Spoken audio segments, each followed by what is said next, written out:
itu. Foto video ini sering loh vendor-vendor itu terlambat kasih file, itu yang sering akhirnya klien ngejar-ngejarin banget. Terus habis itu juga foto video itu jarang ada yang mau ikut meeting. Terus foto video itu juga ketika di hari H sering terlambat datangnya, entah alasan kesiangan atau rumahnya di IKN. Makanya orang bilang tuh project 2M.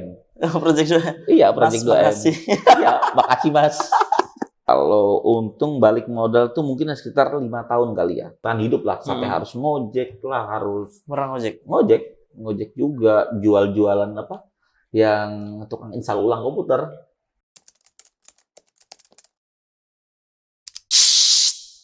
Coba tenang. Aduh. Ya. Kaget. Hari ini kita bertemu dengan salah satu senior fotografi di Samarinda yang akan share bareng sama kita tentang bagaimana sih jasa fotografi itu yang baik dan benar. Nah, hari ini sudah hadir Mas Firman. Halo. Firman Tina. Main bola. Serem juga gue dibilang senior ini. Ya, usianya senior ya? Enggak lah. Oh, enggak. Masih 20-an. Muda. Masih 20-an. Oh, masih 20-an. Iya, baik. 20 tahun yang lalu ya itu, tapi 20-nya ya. Mas Firman ini dari The Project. Oke. Ya, sebenarnya perkenalkan dulu dong nama perusahaannya apa, jasa fotografinya. Oke. Nama saya Firman. Untuk usaha saya dari The Project Foto Cinema, yang bergerak di foto dan video. Dan kita lumayan banyak bergerak di bisnis wedding, company profile, dan segala sesuatu yang bergerak di bidang gambar dan visual. Visual dan audio. Visual dan audio. Iya, betul. The Project ini dari kapan, Mas? Kalau The Project sendiri sih sebenarnya berasal ya. Mulainya awal. Ya. Tapi kalau dibilang mulai The Project sama usaha, sama namanya mulai foto mungkin selisih 2 tahun kali ya. Aku mungkin startingnya dulu itu sekitar tahun 2008, terus 2010 baru mulai kita komersial semua. Jadi mungkin hampir kalau total dari starting mulainya sekarang ini sekitar 14 tahun kali ya. 14 tahun sudah. Dulu awal-awal itu kan beberapa narsum kita yang datang ke sini yang foto video juga gitu kan, dia cerita kalau awal mulanya foto-foto ya belum langsung wedding. Betul. Misalnya ada foto wisudaan, terus ada foto ulang tahun. Nah, kalau The Project ini sendiri dari awal buka usahanya kan pasti butuh modal yang kayak nggak bisa langsung punya tim yang sebesar ini kan. Benar. Dulu awal mula job-jobnya itu job-job apa? Jadi kalau benar kita track back lagi ya dari pertama ya, semua itu kan berasal awalnya dari hobi. Hobi. Karena basically saya ini asli kan orang teknik yang justru jauh banget sama namanya fotografi. Cuma dari kecil memang suka banget foto. Kebetulan almarhum bapak dulu kan fotografer juga, tapi fotografer hobi-hobian aja. Nah, pertama kali belajar foto ternyata kita sadar, ternyata kamera harga pricey juga, mahal banget, pricey. Yang bagus. Ya, cuma kita berpikir, kalau mau beli satu kamera aja sudah berapa nih? Tapi kalau nggak nyebur sekalian, nggak akan pernah tahu dong kita. Akhirnya kan waktu itu, cobalah kita beli satu kamera. Beli satu kamera ternyata asik juga nih, motret-motret terus kan. Karena segala sesuatunya yang dipotret, terus kita bisa abadikan, kita bisa simpan, jadi kayak kenangan tersendiri. Nah, itu momen-momennya itu kan. Asal muasalnya benar-benar hobi dulu kan, hobi. Nah, ternyata hobi ini kita kepikiran nih, pikiran sebagai seorang seorang ya waktu itu masih kuliah kan, mahasiswa, agak bingung juga kalau misalnya kita mau hobi terus berjalan, kita kan butuh namanya upgrade lensa dan lain-lain nih. Betul. Nah, ternyata hobi ini jangan sampai bikin kantong bolong. Dipikir sudah situ. Karena belum menghasilkan uang kan waktu itu. Karena waktu itu segala satu hobi itu pasti bikin kantong bolong. Tapi kalau mau hobi itu terus dijalankan, berarti kan kita harus mikirkan gimana caranya tidak merugikan kita sendiri. Betul. Jadi akhirnya kita pikirkan kalau kita pikirkan bahwa kita harus kita harus pilih apakah hobi ini mau diterus-terusin atau enggak. Lah, akhirnya seiring waktu berjalan kita coba-coba deh eksplorasi terus foto-foto, ternyata kita masih butuh lensa-lensa yang lain nih. Akhirnya setelah itu kita cobalah ngambil job-job yang benar-benar tidak sama sekali menghasilkan. Makanya orang bilang tuh project 2M. Project 2M. Iya, project 2M. Makasih. Iya, makasih Mas. Tapi beneran itu. Dulu moto apa? Nggak dibayar itu. Jadi kayak gini, teman-teman yang minta, Man, fotokan aku Man. Boleh. Sekali kita ngasih ilmu kan, ilmu. Ayo aku fotokan, boleh difotokan gratis sebelum gratis. Teman-teman jalan, misalnya kita keluar kota bareng-bareng di traktir makan nih, tapi kita kadang tiketnya kita bayar sendiri. Misalnya kita keluar kota bayar sendiri, kita fotoin mereka bagus-bagus. Jadi bilang makasih Mas lagi, makasih Man, semuanya gitu. Jadinya project 2M namanya. Terus sampai ada momennya aku ada nge-shoot kayak wedding. Nah, di situ di wedding itu aku ketemu lah berapa fotografer senior. Aku mungkin berapa bulan lalu atau berapa tahun lalu ada ketemu lagi tuh fotografer senior itu. Jadi sampai aku tegur lagi, Pak, ingat sama saya nggak pernah ketemu di sini dulu. Nggak ingat dong Bapak ya? Iya, gimana mau ingat? Udah umur 50-an. Iya, udah lama juga. 50-an terus dia beda 10 tahun lebih. Nah, maksudnya di acara itu saya tuh motret tuh wedding, cuma akad nikah. Tempatnya di Lobakung kalau nggak salah, waktu itu di Lobakung. Itu bener-bener ya saya dibayar makan, dibayar ajak makan, udah pulang selesai, foto dikasih makan, saking tidak berharganya. Tapi dari situ kita kan dapat experience ya, dapat experience karena pikir-pikir kalau misalnya semua harus jadi duit kan susah juga, kita harus punya ilmu lah di situ. Akhirnya portofolio juga penting kan. Iya, betul, portofolio. Nah, habis dari itu mulailah saya berpikir, wah ternyata asik juga nih kalau kita nge-wedding, karena posisinya kalau hobiku ini harus jalan terus, aku butuh sesuatu yang menghasilkan di wedding ini. Wah, berarti aku harus nukar nih. Hobi harus sejalan dengan namanya menghasilkan di situ. Iya. Akhirnya masuk. Waktu itu mulailah kita open foto, mau itu foto personal, foto grup tuh pernah tuh, foto grup yang dibayar cuma 50.000. Pernah. Grup ini apa wisuda atau grup teman-teman doang? Oh, teman-teman kumpulan. Ya, jadi waktu itu sering kali nawarkan. Jadi benar-benar door to door sebutannya. Iya. Jadi zaman itu di 2010 media sosial tuh nggak aktif sekarang, bener jauh dibandingkan sama sekarang. Kalau dulu itu kita mau nawarin kemana-mana tuh harus pakai jasaku ya.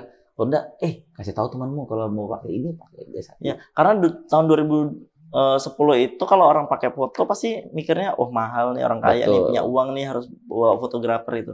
Zaman itu benar-benar zaman dimana bingung juga postingnya. Sifatnya sesuatu yang sangat-sangat eksklusif, betul, eksklusif. Jadi segala sesuatu yang sifatnya kayak wah gitu lah. Orang punya kamera pasti menengah ke atas nih. Iya, betul. Akhirnya zaman itu gue coba beranikanlah ngambil foto-foto grup. Foto grup itu ngambil sampai fotonya di ini loh, di Citraland. Citraland itu foto. Jadi foto di situ satu orang dihitung berapa, 20.000. Sampai dihitung 5 orang 100.000. Berarti foto selama 2 jam dapat 100.000. Bisa hidup dong gitu. Tapi lama-lama setelah dari itu aku dapat namanya pengalaman. Terus akhirnya dari foto grup turun ke foto personal, turun lagi ke wedding lagi. Di wedding nawarkan sana sini, yang satu rollnya dulu pernah cuma dulu main roll. Pernah nggak tahu roll itu hitungannya gimana? Roll itu sebenarnya peralihan dari kamera konvensional analog ke digital. Nah, jadi kamera konvensional dulu hitungannya satu roll itu 36 foto. 36 foto. Itu masih zaman yang nyuci-nyuci gitu, nggak ada tempat gelap. Nyuci. Jadi peralihan itu dari aku belum hidup di zaman itu. Iya, berarti tua ya. Kawan tuanya. Aku hidup di zaman semua sudah serba digital. Jadi 2005, 2006, 2007, 2008 itu tahun peralihan. Nah, sama kayak sekarang sebenarnya. Jadi kalau diceritakan tuh panjang tuh. Cerita si story-nya. Di zaman itu kita jualan tuh satu roll 100.000, 150.000. Vendor-vendor yang udah punya nama. Jadi zaman itu sudah ada banyak vendor sebenarnya. Sudah banyak. Nggak ada cuma sih, sebenarnya memang sudah ada. Jadi cuma dari dulu tuh mulut ke mulut aja kali ya taunya ya. Betul, mulut ke mulut. Atau punya toko gitu kan, biasa orang langsung salon ke salon. Ya, salon ke salon. Titipan, tolong ya jualkan kami ini. Itu sering kayak gitu dulu. Jadi eh, jualnya 1 roll. Padahal kita udah digital nggak terbatas, tapi hitungan 1 roll. Jadi per 40 foto kita jual 40 foto, 40 foto. Jadi kalau misalnya pagi sampai sore, Mas ambil ya 2 roll. Dari 150.000 dikali 2, 300.000. Pagi sampai sore itu. Pagi sampai sore. Udah mau pulang nih sore. Pernah tuh udah mau pulang sore. Jam 3 lewat. Wah, jam 3 dia mau pulang. Pak, sabar ya, tambah 1 roll lagi sampai malam. Gila kan? Ini benar sampai malam. Tapi dulu uang segitu tuh cukup kah? Ya nggak cukup. Buat dia. Nggak cukup. Udah menikah belum Mas Firman? Belum. Aku nikah kan tahun 2018. 18. Itu kan 8 tahun sebelum nikah lah sebenarnya ya. Jadi tapi zaman itu benar-benar ngerasain MUA waktu itu ngasih tahu, Mas besok akad nikah jam 6 ya. Wah bener jam 6 bilang. Itu acara waktu itu kok nggak salah di Pampang tuh. Di Pampang. Di Pampang. Jadi berangkat dari rumah itu 4 dong. Sampai sana benar-benar belum ada apa-apa. Ternyata akad nikah jam berapa? Jam 10. Salah info. Bukan salah info. Jadi dia takut. Mereka tuh takut kalau fotografernya telat. Jadi mending di fotografernya disuruh. Tapi jauh banget loh itu. Jadi jam 6 sampai jam 4 jam ya nunggu. Dan aku berangkat dari rumah 3:30. Jadi aku pikir, wah make up-nya 2 jam nih. Jadi set berangkat duluan. Sekalinya dari itu lama-lama belajar. Wah ternyata kita kalau mau bikin harga yang bagus tuh begini-begini. Nah, kalau mau biar durasi nggak terlalu panjang tuh begini-begini. Jadi belajar sistematis tuh. Oh ternyata kalau kita foto sortir film begini-begini. Jadi lama-lama belajar. Baru ngerasain untung. Kan ini kayaknya buntung terus ya awal-awal kan kayak ya udahlah beli bensin aja uang habis itu. Makan sudah baru senang. ngerasain untung dan balik modal itu berapa tahun setelah buka? Kalau untung balik modal tuh mungkin sekitar 5 tahun kali ya. 5 tahun karena di tahun pertama, tahun kedua, tahun ketiga itu pure habis buat benar-benar nginvest ke alat lagi. Nginvest alat. Jadi dapat duit 300.000 di save. Misalnya ya belanjanya 10.000, 20.000, sehari dapat 300.000, belanjanya 20.000. Berarti kan 1/10 tuh. 280.000-nya di save. Buat kadang beli flash lagi, beli baterai, beli memori, terus-terusan investasi terus. Jadi kalau dihitung itu waktunya sekitar ya mau 5 tahun lah. 5 tahun. 5 tahun. 5 tahun baru benar-benar ngerasain wah udah mulai rame nih. Tapi dulu Mas Firman itu termasuk orang yang punya nggak? Maksudnya dari keluarga berada gitu kan yang bisa aja beli 10 kamera langsung gitu. Nah, banyak orang berpikirnya aku tuh begitu. Tapi sebenarnya sangat jauh-jauh berbeda nih. Ini kalau misalnya segelintir orang yang benar-benar pernah lihat gimana hidupku di tahun 2006, 2007 yang pas tahun itu aku ditinggalkan bapakku kan bapakku meninggal kan tahun itu. Sampai yang ceritanya mau kuliah di Jawa nggak ada biaya, sempat mau nganggur karena posisinya kan benar-benar nggak ada biaya sama sekali kan. Akhirnya kita putuskan kuliah di sini aja, yang penting kita kuliah dulu. Akhirnya alhamdulillah bisa berjalan, gimana caranya bisa bertahan hidup lah, sampai harus ngojek lah, harus pernah ngojek juga, jual-jualan apa yang tukang install ulang komputer. Oh iya. Bener itu pernah. Jadi kadang sampai jam 11 malam tukang servis rumah printer ke door to door, beneran aku pernah gitu. Sampai jadi kalau orang ngeliatin sekarang wah Firman enak ya duitin apa segala, tapi kalau benar-benar di track back, orang yang pernah lihat aku di tahun itu pasti ngelihat gimana perubahannya. Cuma kalau orang lihat sekarang kan enak nih hidupnya apa segala kan gitu. Tapi untuk punya skill, bisa ngerjain apa aja. Sekarang bisa nukang kan? Kalau nukang dari dulu. Ya, karena kan kuliah teknik memang. Iya betul. Bangun-bangun apakah gitu ya. Tapi sekarang kalau ngelihat nih, kan banyak generasi sekarang yang FOMO kita bilangnya ya. Wah trennya foto nih, belilah kamera, beli lensa. Mereka nggak ngitung untung rugi, yang penting gaya dulu gitu kan. Yang penting. Nah sedangkan Mas Firman ini kan dari ya udah uang sedikit dikumpulkan buat beli kamera, uang sedikit kumpulin buat beli kamera. Kalau misalnya tipe yang anak-anak sekarang beli apa-apa tuh langsung pakai yang mahal dan sebagainya, itu ngaruh nggak sih sama hasil fotonya? Sebenarnya foto itu kan sifatnya kayak apa ya? Foto itu sifatnya naluri sih. Naluri yang sudah akan diberikan dari mereka lahir lah. Mereka udah punya namanya kemampuan cara memandang sesuatu dengan sudut yang berbeda. Fotografi kan sebenarnya kalau dilihat foto dan grafi, cara kita melukis cahaya kan. Fotografi itu kalau pandangannya ada sebagian besar orang berpikir aku beli kamera otomatis aku jadi fotografer. Bener kan? Itu benar, nggak salah. Itu kan namanya pandangannya. Tapi tidak semua orang bisa membuat foto yang bagus.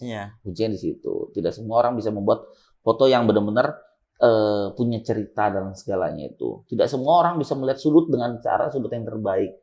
Jadi menurut saya akan ada selalu segala sesuatu yang sifatnya baru terjun, dan karena di tahun 2010 itu pun aku termasuk FOMO sebutannya, ya sih. Karena kalau kita bicara sekarang, kita sekarang kan bicara apa semua yang baru itu FOMO, tapi di tahun 2010 itu pun aku FOMO bagi orang yang sudah duluan terjun. Iya. Tapi yang membedakan adalah sebagaimana mereka bisa bertahan dengan kefomoannya itu. Karena FOMO kan sifatnya kan ikut-ikutan, tapi belum tahu akan menjadi sesuatu yang lama atau tidak. Nah, jadi karena aku udah pernah lihat fase itu cuma mikir kalau mereka cuma berpikir apa tadi bilang tren-tren doang. Kalau akan ada momennya mereka kan merasa jenuh. Iya betul. Jenuh sendirinya. Karena apa? Mereka kan belum tentu bisa ngikutin nih. Iya betul. Karena ikut kamera, wah ternyata mahal nih. Mahal. Aku harus buka job nih. Ternyata bikin job, ternyata duitnya nggak cukup nih, duitnya habis terus nih. Ternyata kamera keburu rusak, otomatis udahlah kayaknya gue usah usaha foto, usaha cucian motor aja lah. Nah, nggak bisa maintenance juga. Maintenance penting juga loh ya. Punya kamera bagus, banyak, tapi nggak bisa ngerawatnya ya percuma. Betul. Paling kamera itu bisa jamuran kan? Betul. Lensa-lensanya ya. Bisa jamuran, karena semua kamera itu sifatnya kan barang-barang yang tidak abadi lah hitungannya kan ya. Apalagi ternyata yang kita pelajari dulu, kamera itu kalau kita salah menyimpan, walaupun tempat itu tidak lembab, tapi bagi bodi kamera akan merasa lembab karena bodinya kan rata-rata magnesium ya. Magnesium itu lebih rentan terasa lembab dibandingkan sama jenis-jenis bodi lain karena posisinya dia logam yang notabene-nya lebih dingin gitu. Jadi gampang jamuran. Betul. Dari bodinya kan panas tuh. Ketemu dan bodi yang dingin, jadi bodi panas dingin otomatis jadinya apa? Embun dong, ya kan? Itu yang makanya jadi penyebab jamur kan tempatnya hangat ya di situ. Iya. Sekarang tuh juga kemarin aku sempat lihat ya di sosial media tuh Mas Firman juga ada komen di situ kan ada nih apa nih fotografer yang barangnya kameranya bagus tapi hasil fotonya menurut aku sih nggak bagus ya. Aduh. Terus tapi dia tuh sombong banget nih postingannya kayak alatnya keren. Sebetulnya kalau misalnya Mas Firman memandang nih, kalau anak-anak yang ya generasi sekarang itu kan pengen kelihatannya keren hasilnya foto, tapi itu masih hasil fotonya masih nggak bagus lah. Kameranya bagus tapi hasil foto kualitasnya nggak bagus. Sebetulnya apa sih yang harus mereka tuh pelajarin terlebih dahulu sebelum terjun ke dunia fotografi? Oke. Di fotografi itu bukan sekedar tentang kamera sih sebenarnya. Bagaimana? Karena dia mikirnya gini, yang penting kalau kamera bagus pasti hasilnya bagus. Betul. Padahal seperti tadi bilang tadi, kamera bagus belum tentu menjamin hasil itu pasti bagus. Karena apa? Dibutuhkan pertama jam terbang, kemudian skill gimana dia mau ngeksplorasi. Ketiga mental itu sangat amat penting. Jadi kenapa mental? Ketika dia merasa gagal, dia kan ketika orang yang punya mental lumayan oke, ya udah dia kan coba terus. Tapi kalau mental tidak oke, dia akan ngerasa udahlah aku nggak perlu belajar lagi lah, udah cukup, karena ngerasa udah cukup sama apa yang dia ngerasain cukup. Itu yang membuat orang jadi ngerasa stuck. Apalagi kalau sifatnya fotografer itu benar-benar ngerasa udah cukup sama apa yang dia milikin, niskaya dia berpikir aku beli kamera mahal udah pasti hasilnya bagus. Padahal harusnya kamera mahal dibarengin dengan experience. Karena kalau tidak dicukupi dengan experience, skillnya nggak akan berubah. Nah, mentoknya di situ tuh. Apalagi kalau sudah egonya tinggi, aduh, makanya itu. Karena merasa kameranya bagus, otomatis dia gengsi juga belajar kali ya. Ya, gengsi belajar udah. Apalagi kalau ngerasa udah namanya jam terbangnya udah lama kan. Otomatis kan ngerasa aku nggak butuh belajar lagi. Orang aku aja yang hitungannya belajar 11 tahun begini aja kadang-kadang ngerasa oh ilmuku sama yang kemudian masih kurang. Aku mau ambil ilmunya lagi posisinya. Yang penting kan orang tuh mau belajar atau tidaknya di situ. Jadi ya kamera sangat tidak menjamin. Menurut saya sih kamera tidak menjamin. Saya sudah buktikan kok dari kamera yang cuma 1 digit, 3 digit. Kalau di Canon ya, Canon itu 3 digit, 4 digit yang 1000D, 1200D ya kan. Naik ke 3 digit, 2 digit, 1 digit. Sebenarnya semua itu benar-benar mempengaruhi 75% dari skill orangnya. Benar nggak? skill orangnya. Kalau orangnya nggak ngerti gimana? Mau dikasih kamera semahal apapun tidak bisa. Iya, settingnya belum tahu lagi Iya. caranya gimana. Kadang lokasi gimana, kadang-kadang bisa kuningan, kebiruan. Terus ini kita bicara baru settingan kamera. Belum lagi kalau kliennya gimana, ya nggak sih? Kliennya gimana? Kliennya yang begini, yang lumayan kayak orangnya punya pengen lah. Kayak malu. Tapi semua dasar kan orang fotografer kan harus bisa nge-explore orang yang apapun itu dalam satu frame yang bisa mengeluarkan inner beauty-nya orang gitu loh. Jadi artinya itu kayak sudut terbaiknya orang itu kan pasti ada. Jadi tidak semua fotografer bisa ngeliat itu sih kalau saya lihat. Komunikasi yang bagus juga berarti penting ya. Penting banget. Fotografer. Bayangkan nih, kita datang nggak bilang assalamualaikum, nggak bilang selamat siang, datang langsung jepret kita kalau di wedding ya, datang jepret, terus dari ngomong apa, jepret, udah setor file. Sering kali kok aku dapat begitu tuh. Ada. Jadi banyak. Sebut. Dapat artian gini loh. Oh yang ini, oh iya sudah tahu. Enggak ada. Iya enggak ada. Cuma ada di sini di luar negeri ya. Di luar negeri, di negara lain lah. Jadi kalau anak-anak kayak gitu kadang-kadang ya namanya skill komunikasinya kurang. Betul. Karena kan berpikir aku beli kamera udah cukup. Ternyata yang dibutuhkan tuh lebih dari kamera, tapi gimana kita kalau komunikasi membuat kalian merasa nyaman. Benar. Orang kan datang tiba-tiba motret. Apa sih susah gitu bilang. Permisi Kak, saya dari fotografer The Project hari ini akan dokumentasikan acara Kakak. Nanti kalau misalnya Kakaknya butuh apa bisa komunikasikan sama saya. Enak nggak sih kalau dia ngomong gitu dari awal. Jadi klien tuh ngerasa, wah ini profesional nih, nggak ecek-ecek nih. Tapi kalau misalnya diajak ngobrol, dijelasin, habis itu Kak kira-kira Kakaknya maunya foto referensi seperti apa? Ada nggak kira-kira? Oh kalau nggak ada nggak apa-apa, bisa saya atur. Kan kalian merasa nyaman, wah ini benar-benar punya jam terbang. Disitulah klien tuh akan membayar lebih dibandingkan itu. Iya, yang mereka ngerasa worth it nih. Oke, aku kemarin keluar uang segini, ya udah sih worth it aja dengan servisnya kayak gini. Itu sekarang tuh ngomongin soal worth it nggak worth it harga fotografer yang kalau zaman dulu Mas Firman kan merintis ya udahlah nggak dibayar nggak apa-apa. Tapi sekarang ini nggak dibayar dan dibayar murah itu udah jadi satu hal yang biasa. Betul. Karena apa? Alasannya adalah cari nama. Tapi kan nggak mungkin cari nama bisa bertahun-tahun kan. Mungkin cukup setahun lah. Habis itu kan baru nge-branding lagi dengan harga yang normal. Kalau sekarang Mas Firman masih sering nggak sih dibanding-bandingkan harganya sama klien yang kayak harga The Project ini sekian terus banyak yang murah-murah. Akhirnya mereka pakai yang murah-murah. Sering ketemu kayak gitu nggak? Sering. Masih sering banget. Jadi klien tuh banyak yang masih membandingkan karena posisinya yang hasil riset kami berapa tahun ini sama NASA ya risetnya ya sama NASA budatar dong. Jadi kalau misalnya riset kita sebelumnya bahwa kita kan coba lihat nih berapa persen sih klien yang nanya, berapa persen sih klien yang deal, berapa persen sih dengan cara treatment kami. Ternyata yang kita lihat problemnya mereka tuh belum tahu kita tuh ada. Kenapa kita sampai belum tahu ada? Karena kita nggak melakukan namanya promosi, kita nggak melakukan namanya nge-branding terus-terusan. Branding kemarin itu terus-terusan memberikan feedback yang baik kepada klien. Oh ternyata yang saya pelajarin selama ini, kalau kita terus fokus sama ngejual barang tanpa memikirkan branding itu akan fail juga pada akhirnya. Karena klien-klien kita, contohnya di wedding ya, klien-klien kita yang baru ini adalah orang-orang yang benar-benar baru mau nikah, baru cari vendor, kuliah kan bahkan masuk kuliah. Yang notabene-nya kalau bisa dibilang sampai kita kayak gini, Kak, tahu The Project ya? Nggak tahu, Kak. Bukan salah dia, karena posisinya mereka kan beda circle, beda orang bilang tuh beda lulusan lah. Di saat misalnya lahir tahun 2013, 2020 orang lulus SMA kuliah, tahu The Project karena posisinya banyak teman-temannya pakai. Tapi kan posisinya sekarang kita punya circle udah agak jauh dibanding mereka yang sekarang. Jadi kalau kita tidak menggapai mereka dan lebih effort untuk mengejar mereka yang circle ini, kita tidak akan dikenal sama sekali. Mati jadinya. Ya, otomatis dia kan cuma datang Kak minta PL terus out. Padahal dia harusnya melihat dulu.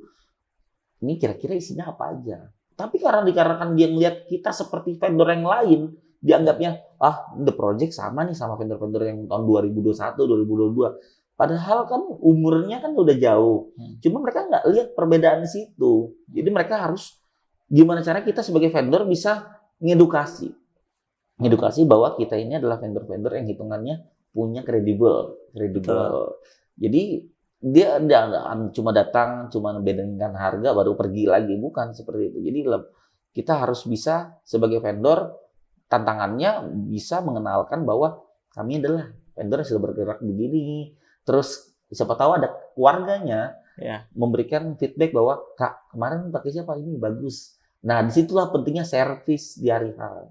Jadi kita harus bisa gimana caranya produksi sampai di post produksinya. Iya, betul. Jadinya klien tuh ngerasa, wih, worth it nih. Aku bahkan jadi satu klien yang puas akan mengenalkan sama semua teman-temannya. Iya. Gitu. Jadi kalau satu klien tuh breastmate-nya banyak.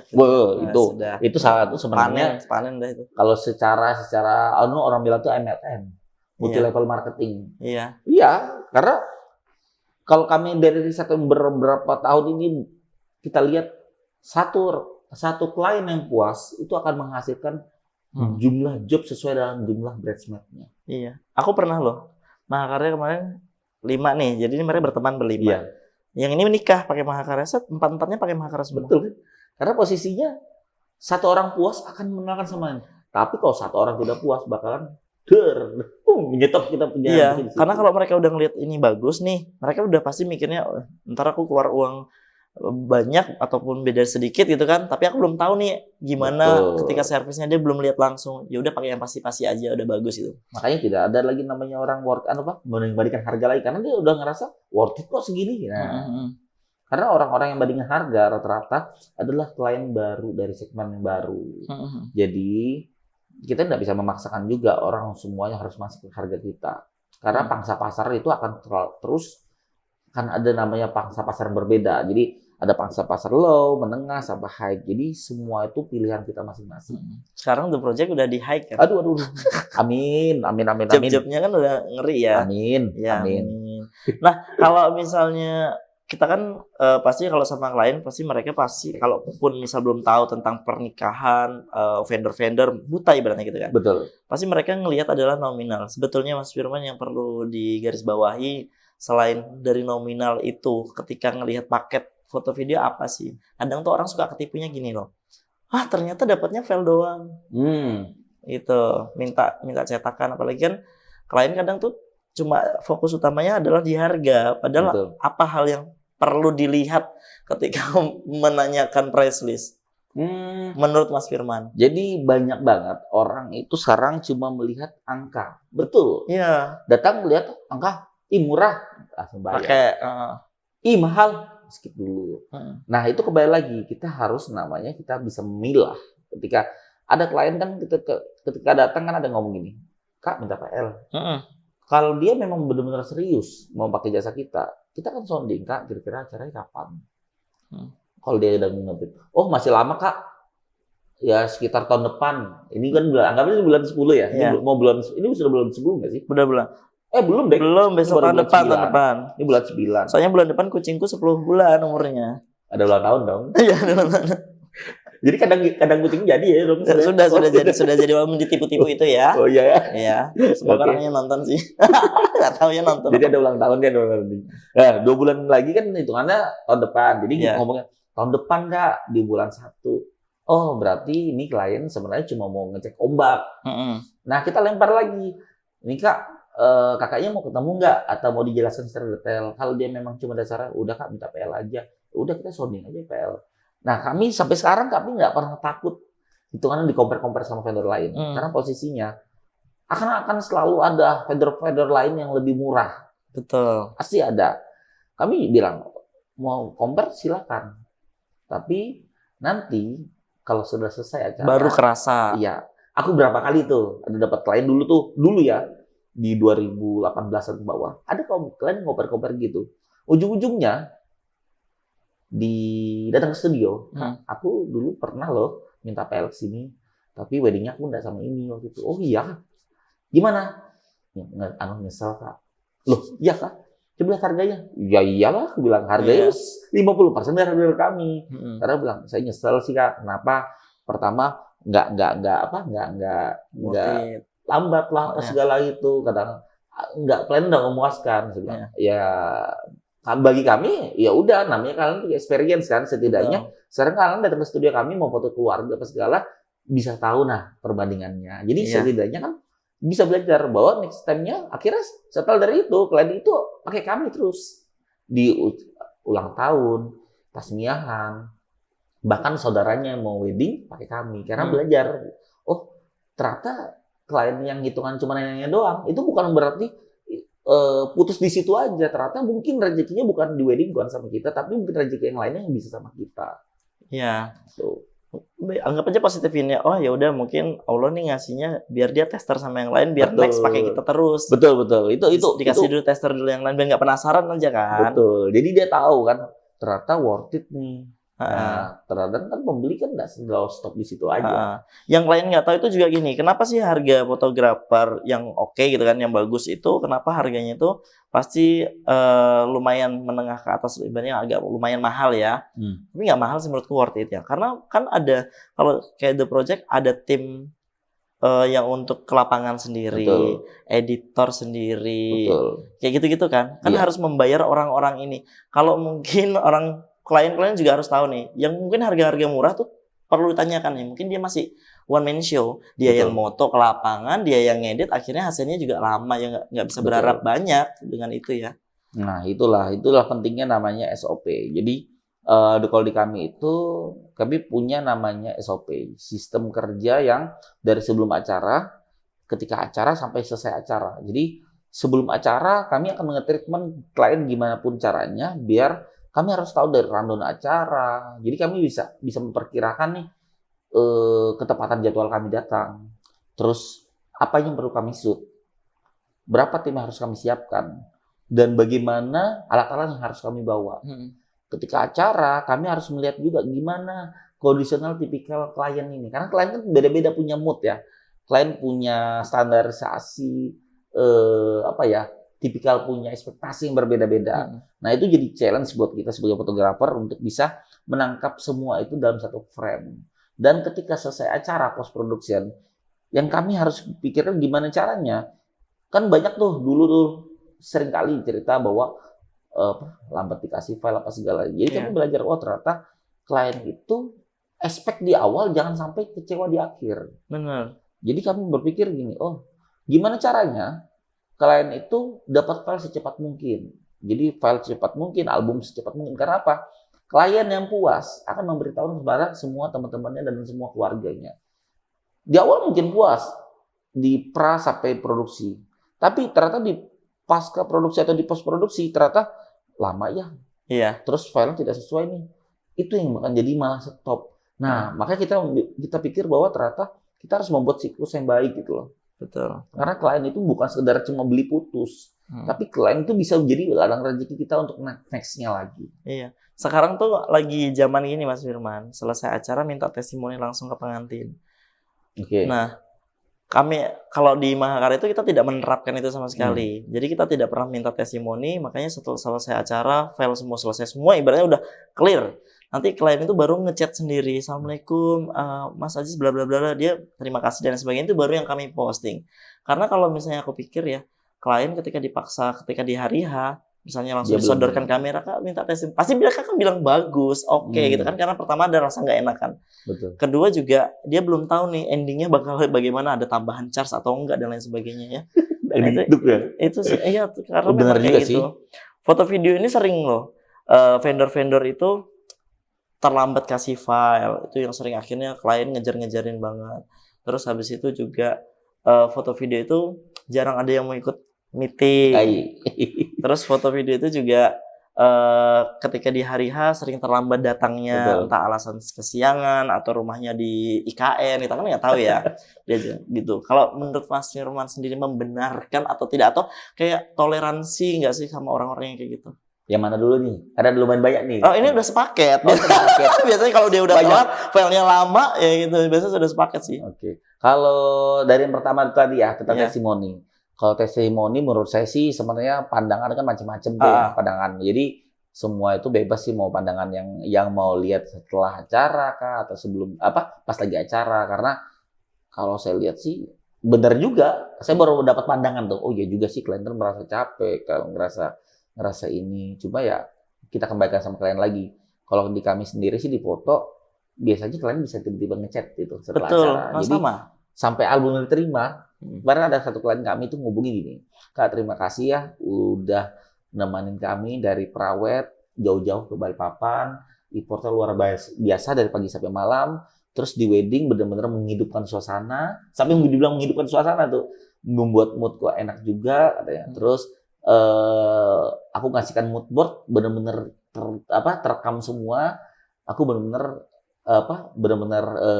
puas. Dia puas sampai dia bilang gini, semoga nextnya aku semua acara-acara aku akan pakai Tetap Lu Project gitu ya.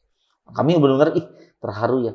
Sampai itu rontok kan, sampai itu berek gitu. Tapi kalau udah kayak gitu ya. Dia bilang gini, acara itu sekitar bulan 11 atau bulan 1 ya.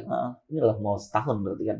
Tapi dia bilang gini, Kak maaf ya baru saya ambil albumnya. Padahal kami sudah mau berapa kali mau sounding, mau kirim kan. Cuma dia bilang, nggak apa-apa Kak, nanti saya ambil sendiri, nggak apa-apa. Udah, kami boleh kan. Yang penting album kan aman, file aman semua kan. Dia bilang, mohon maaf Kak, baru bisa diambil soalnya mau brojol apa segala kan. Jadi dia bilang, agak lambat ngambilnya, tapi kami udah sounding, ya udah nggak apa-apa Kak. Jadi setelah dia nerima album dia bilang, Kak, benar-benar puas apa segala.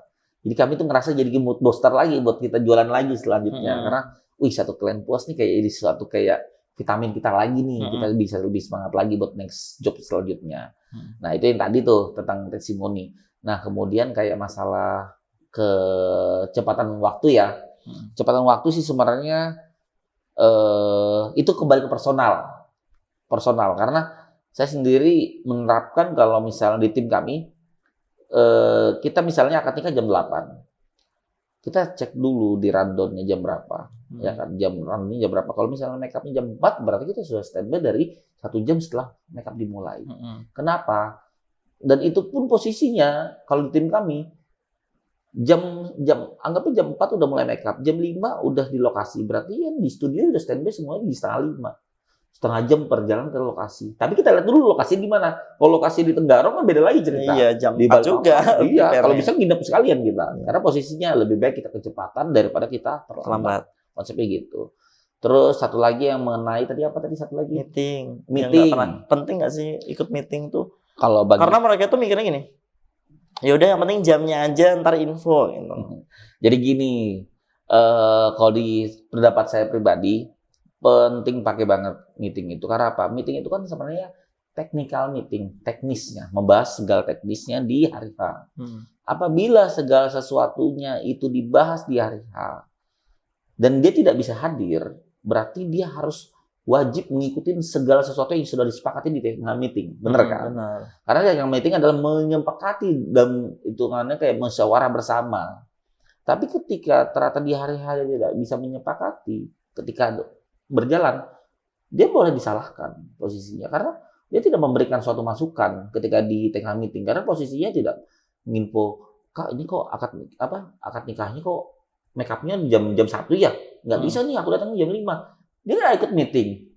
Terus suara mana mau dipakai posisinya? Kalau sedangkan sudah disepakati bahwa make up jam 1. MUA sudah oke, keluarga sudah oke jam 1. Ternyata ketika jam 8 si pengantin gimana?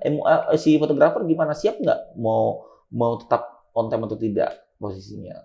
Dia ngeluh di hari nggak bisa. Posisinya kan kita harus sepakati namanya technical meeting. Dimanapun technical meeting itu sangat perlu. Apalagi yang pernah aja cerita ya, masalah klien itu kan bayar ya. Klien itu bayar. Mereka tuh pada saatnya kan pengen lihat vendor-vendor mana yang mana sih orangku gitu loh, yang kita bayar tuh mau kenalan sekalian kan. Betul, karena kalau kita pribadi seorang fotografer, kalau kita nggak pernah ketemu sama klien, otomatis kan bawaannya kagok ya, kayak betul, bawaannya mungkin nervous ya. Apalagi kita aja asing yang punya kita yang nggak pernah punya ini orangnya bisa diajak bercanda nggak sih? Orangnya dipikir bisa diajak ngobrol nggak sih? Oh ini orangnya senyumnya gimana sih? Tapi kalau kita udah pernah ketemu sebelumnya, kita pernah awet, terus kita pernah meeting, bondnya akan lebih dapet. Iya. Orang akan lebih enjoy. Karena orang asing kita motret, kadang-kadang malah... Aku setuju. jadi bingung kan, jadi bingung apa segala. Makanya kadang-kadang kan klien tuh mikir gini, kalau misalnya aku nggak pernah ketemu, terus kita fotografer yang belum punya jam terbang, bawaannya nervous, ketemu nervous, jadinya kaku lah, ya udah, kaku. Jadi pose itu biasa. Iya betul. Ya aku setuju. Terakhir sama yang masalah file lama. Oke. File lama itu sebenarnya memang sering terjadi atau alasan aja sih? Kalau file lama itu sebenarnya gini. Jadi setiap vendor kan punya namanya standarisasi yang berbeda-beda. Jadi tidak bisa sih kalau kita mau sama ratakan. Tapi kalau kita dari sudut pandang kami aja, file itu sebisa mungkin kami bisa terima maksimal di H+1 minggu. H+1 minggu. Kenapa? Kami pernah belajar, punya pengalaman, file hilang. File hilang pernah, walaupun kami bisa dapatkan kembali lagi. Panik dong. Klien panik semua, duh. Panik, siapa yang nggak diulang? Nggak mungkin acara wedding diulang. Bayangkan anggaplah kita cuma dibayar paling 10% dari nilai acara wedding, ya nggak sih, 10%. Tapi kalau seandainya klien ngomong gini, saya minta ganti rugi semuanya. Gimana dong? Iya. Gimana? Gede acara juga. Kita pusing sendiri. Lebih baik, makanya aku bilang, lebih baik kita korbankan di memori lebih besar. Hard disk yang dibesarin, ya kan? File dipercepat untuk diprocessing. Gimana caranya kalian bisa dapat filenya? Karena apa? Resikonya luar biasa itu. Virus lagi. Waduh. Apalagi kalau sudah ngambil job 2-3 job per hari. Bayangkan satu job kami itu bisa tembus 300 sampai 400 GB sehari. Sehari satu file, satu klien tuh 400 GB. Kalau dikalikan 3 klien per hari berarti 1,2 tera. Ya, satu minggu 2 acara. 2 kali wedding, misalnya satu minggu. 22 berarti 6. 6 dikali 1,2, 6 dikali, ini berarti 2,4 tera. Berarti aku jualan hard disk besok ini, bagus ini. Gimana? Ya kan cocok ya.